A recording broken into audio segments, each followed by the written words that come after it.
What's up? Dustin, you completed the journey as promised. I imagine, you're still kind of soaking it all in right now, but give us an idea what the emotion is like to finally have that UFC belt up there. Man, I can't put it into words. I thought about it every night since the fight was announced. I thought about it before that, but it feels even better than I thought it was going to feel because I earned every step of the way. It's just not that these other guys don't. I just know what I had to go through to get it, the ups and downs.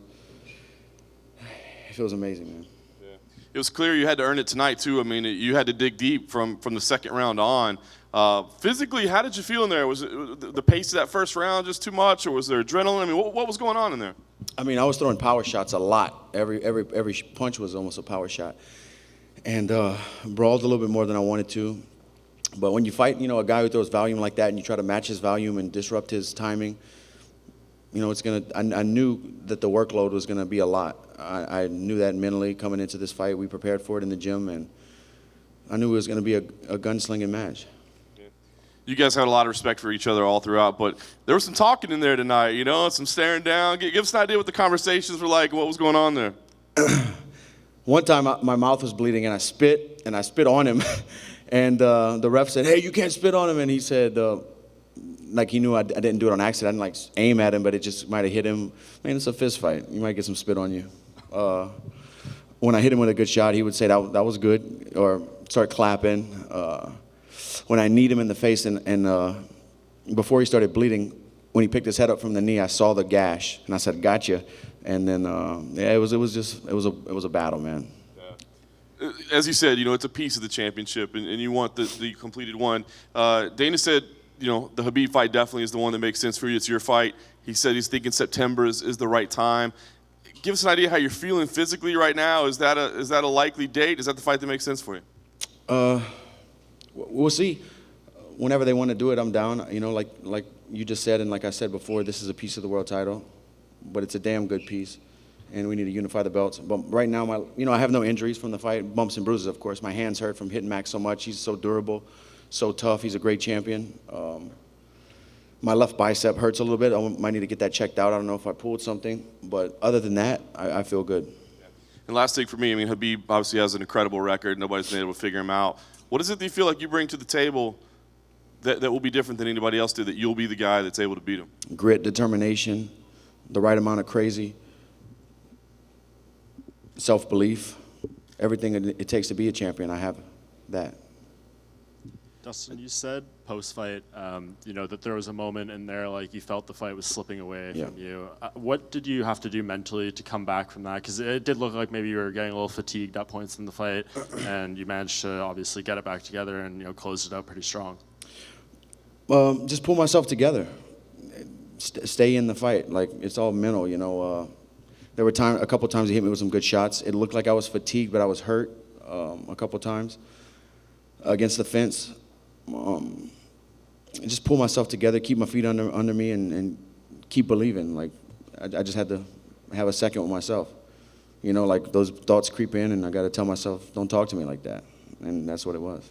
Yeah. Were you surprised at Max's durability? He took some heavy shots from you. Yeah. I was surprised I hurt him that quickly in the first. And it looked like his legs were definitely gone. He took a couple steps back and started wobbling. And I've seen a lot of Max's fights. I've never seen him really hurt like that. So I went a little crazy trying to put him away, which has got me in trouble in past fights. But the guy's so tough, man. This was my 40th fight tonight, and there's only been 2 fights that my hands, they're going to be swollen and hurting tomorrow. There was a Gaethje fight, and now Max. And Khabib did tweet out that he thought the fight was a draw. That's how he scored it. Was there any doubt in your mind that you got the win when the 5th round ended? I didn't know. My boxing coach told me coming into the 5th round when I was sitting on the stool, he said, if you go out there and win this round, you're the world champion. So my corner obviously had me either tied there or ahead, and I won the 5th round, I feel like. But I didn't know. When you're in a fight like that and you're getting hurt and you're hurting him back and forth, there's blood everywhere. It's up, it's down. I don't know who was winning the rounds. Yeah, and it seems like this Khabib fight, rumors possibly could happen in Abu Dhabi in September. What's your thoughts on going all the way over there and doing the unifier, kind of on the other side of the world? I honestly haven't had time to really digest that and think about those thoughts. There was talks about it.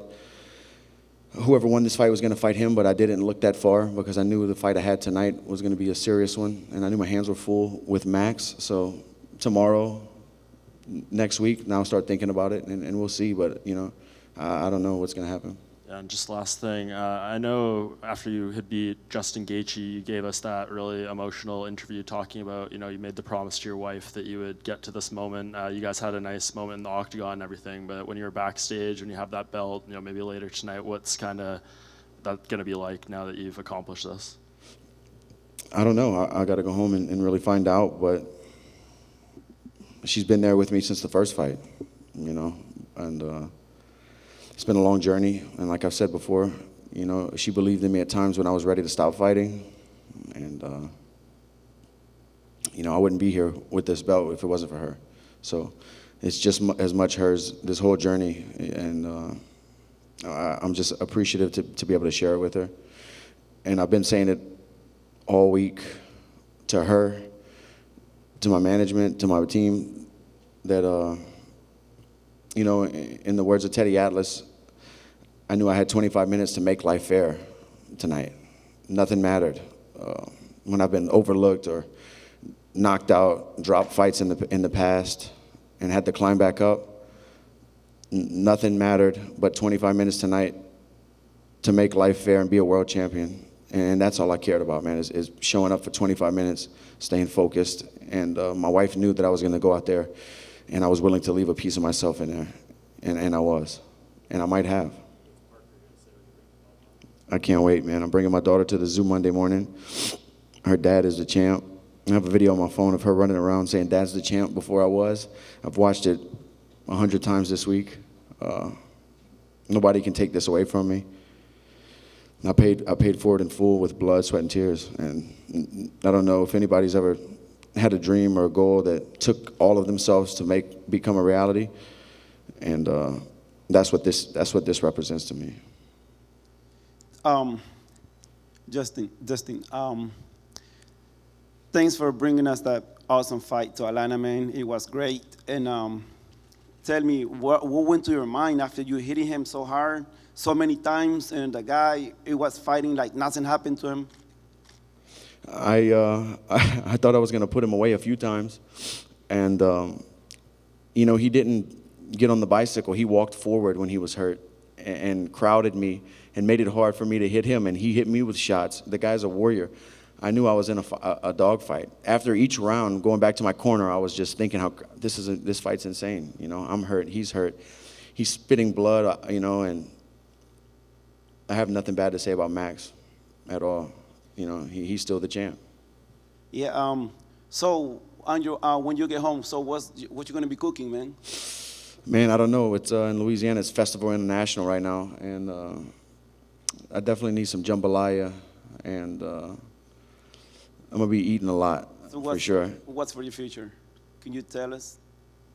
Hopefully to unify the belt, to get healthy, to take lessons from this fight and get better as a fighter, and to keep progressing. I feel like I'm entering my prime right now. Tonight was my 40th fight, and I've learned a lot of lessons, and I found out a lot about myself, and I found out that I can trust myself in there. If he wants a third fight, will you give it to him? To Max? Yeah.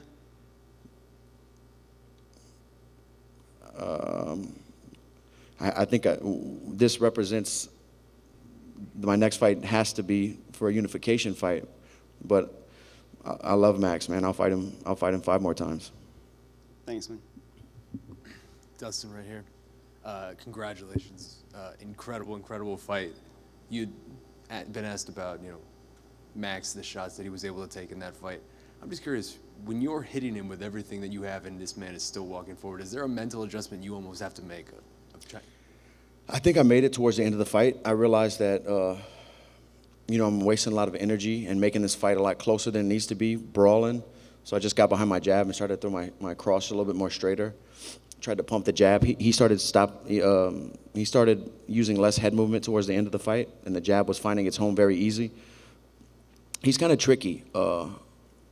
His speed and timing his cadence that he uses is a little different. He'll loop shots to the body, throw slow jabs with a fast cross behind it. It keeps you off. You know, a lot of his jabs didn't land, but the cross did.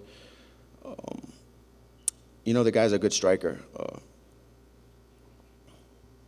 seemed like there were certain moments where he was starting to find that momentum, and you had talked about that this week, where he's that guy who will snowball rolling down a hill type of thing. When he's finding his momentum, what adjustments did you make? What were you able to do to change that? Probably not the best adjustments, but I bit down and threw as hard as I could and tried to hurt him.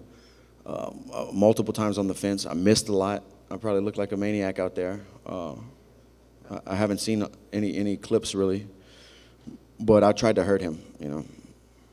I asked you this after the Justin Gaethje fight, and I almost want to ask you it again. When you're in those moments, those firefights where you're just biting down your mouthpiece and things are just getting really crazy, what is that moment like for you? That's what fighting is to me. That's the purest feeling of fighting to me. I'm hurt. I'm busted up. He's hurt. He's busted up. We're both digging down. Who wants it more? That grit of fighting is addictive. I'm scared of it. It's a very weird thing, man. We've talked about how long this road has been for you. Do you feel like you proved anything to yourself today? I knew I have the ability to become a champion. I knew I did. You probably heard me say before, when I look in the mirror, I'm happy with the person I am as a fighter, as a husband, as a father. I knew I just needed the opportunity, and that's why I text Dana every day for weeks before that fight was announced. I called him, talked to him for 30 minutes on the phone. I wanted something big. I wanted to fight. Back, months ago, I was texting him. I blew up Dana's phone a lot leading up to this fight. My last question. Were you at all tired in there? Did you feel like you had to find a second win at any point in that fight? Maybe in the, I'm not sure, the rounds kind of, the third or the fourth, I got hurt a little bit and I was against the fence and I did have feel winded a little bit, but nothing too crazy. I have good cardio. I can compete with anybody. Yeah, thank you so much, man. Hey, Dustin, just one from me. A lot's been made about Max moving up in weight. I just wanted to know, did he feel like a lightweight in there? I think people were surprised that you actually look bigger than him. Did I look bigger than him? Yeah. I am a lightweight. I probably was. I don't know what Max came in tonight, but I probably was a few pounds heavier than him. He's a big guy, though. He gets heavy. The athletic commission wouldn't let him cut the rest of the weight for Khabib. So he's a big guy. In the clinch, he was slick technically with elbows and short shots. I didn't feel a whole lot of strength there, but when I got in on his legs on the wall, his underhooks, his whizzer, his hips, his legs, and hips are very strong. I felt the strength there. Incredible performance tonight, Dustin. Thank you for putting on a great fight. I remember watching Fightville many years ago and seeing your crazy training with crazy Tim Kador, and I know you're with Mike Brown now, an American Top Team. And obviously, it's an individual thing when you step in that cage, but it is very much a team sport. If you can, tell us about how much those guys really kind of shaped you and helped you kind of lead to this moment right now. Tim or Mike? Both. Tim was in the crowd. He's out here with his wife and a couple of his students. So it's good to have him here. He was in my corner for the first Max Holloway fight, and now we are here full circle for the championship against the same guy. So it's good to have that support. But Tim's, when I met Tim, I was just a young guy trying to fight. He kind of showed me the business side of it.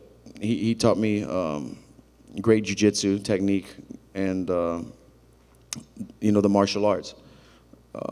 When I went to American Top Team, I learned how to train and prepare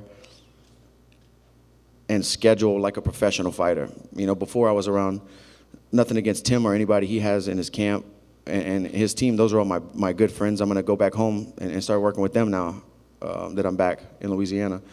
But those were a bunch of guys who fought on the weekend. Not Tim, everybody else I trained with there.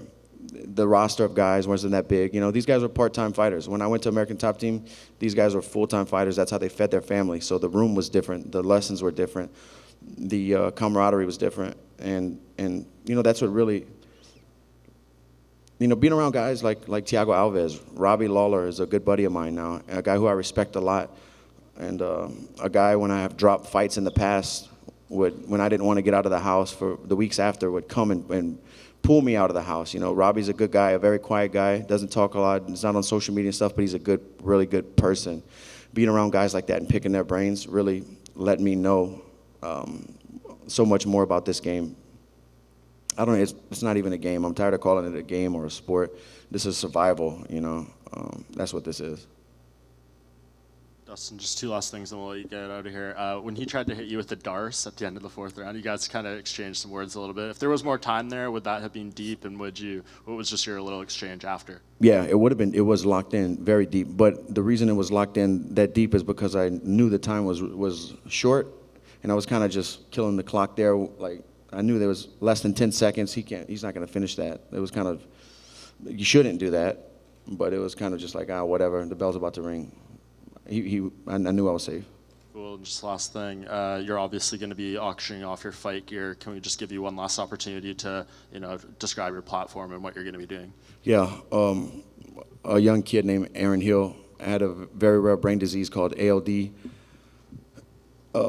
and he was in the disabled class. Your motor skills start to deteriorate very quickly. So he was a normal, healthy kid at 6 years old, and then couldn't walk, and lost a lot of motor functions and stuff like that, and got put into a disabled class at his school. And he went downhill very quick, and he wanted a playground for the kids in his class, and that was his wish. And he never got to see it happen. He passed away, and when we heard about his story, that hit me in my feelings, and I was like, we got to get this done in honor of him. And so that's what we're doing. We're going to build a disabled playground at his school, and put a plaque in honor of Aaron Hill, and his dream could live on. I just thought it was beautiful that a young kid that had that kind of dream where everybody can benefit. He wanted it for his classmates, and I thought that was beautiful. So we're going to build a playground for him for sure. Dustin, one real quick one from me. We've asked all the fighters tonight. Tomorrow, Game of Thrones Season 8 premiere. Do you watch the show? Are you a fan? And if so, who do you think wins at the end of it? I wish I knew what you were talking about, man. I tried to get into it, and if I have to force myself to watch 2 episodes, I don't want to get into it. So I never seen anything. I'm more of like a Breaking Bad, Ozarks, stuff like that. The first episode, I'm into it. I don't want to have to watch 3 or 4 episodes to get hooked. Dustin, right here, man. A couple things. When you were down at 145, you fought Conor McGregor, and he talked so much crap, man. I so wanted you to beat him down, man, but you lost to him. But after that, I think that's when you started on your roll. You went up to 155, and then you kept going, man. Was that the turning point in your career? You think that loss to McGregor? It's tough to say, I was doing very well before that, before the loss to McGregor. I just knew how many fights I would have to fight to get back to title contention at 45, and me and my team knew that I didn't have a lot of weight cuts to 45 left in me. And if I would have beat Conor that night, of course I would have stayed there to fight for the belt and rode it out as long as I could. But when that loss happened, I knew the road back, and we just decided, let's go ahead and move up now and start working and building here. Okay, and one more thing, man. I'm a writer, so what you said earlier, Grit, Determination, and the Right Amount of Crazy, that's the title of your book you should write for yourself, man. Just hook it up with me, man, so I can write that for you, man. We can get that going. I like that title, man, so I think that's a good one. I appreciate it. Let's do it, man. All right. I'm down. Thank you, guys. The champ.